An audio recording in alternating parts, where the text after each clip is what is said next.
We recently told you about an 8-year-old boy who is a danger to himself and his family. He has autism. When the story aired, we were promised an interview with the provincial minister in charge of the Ontario Autism Program. We were given 4 minutes, not nearly enough time to cover a complex and difficult discussion about children with such extreme needs. But we tried. No, hey. It's dangerous to be with him alone. It's hard. It's really hard. Mason, stop! Mason only just started receiving provincial funding after being on a wait list for 5 years. His mother has been desperate for help. Her son has ripped chunks of her hair out, broken her nose twice, and broken his grandmother's ribs. They are in crisis. The Ford government has faced intense criticism for its handling of the autism file. Critics say the waitlist for core services has more than doubled since it came to power, but it should be noted. I want to start this interview by fully acknowledging your government has doubled the funding for autism. And you're spending more than any other government in provincial history. However, will you acknowledge there are still flaws and cracks?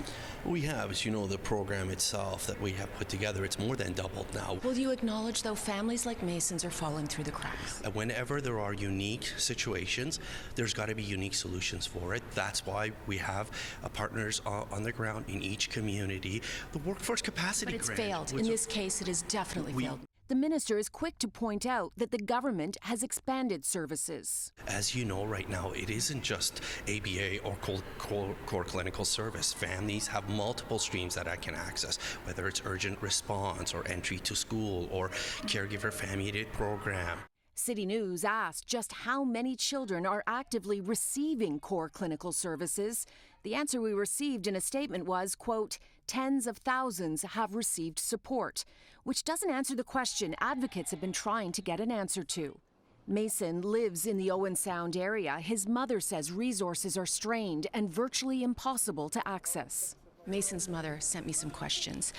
Why the urgent response program? Why do you have to reapply when you're in crisis? So she has to constantly reapply for services, and then sometimes there's a gap. There are local challenges, and that's what I said to you with local capacity grant that we've offered now to local communities.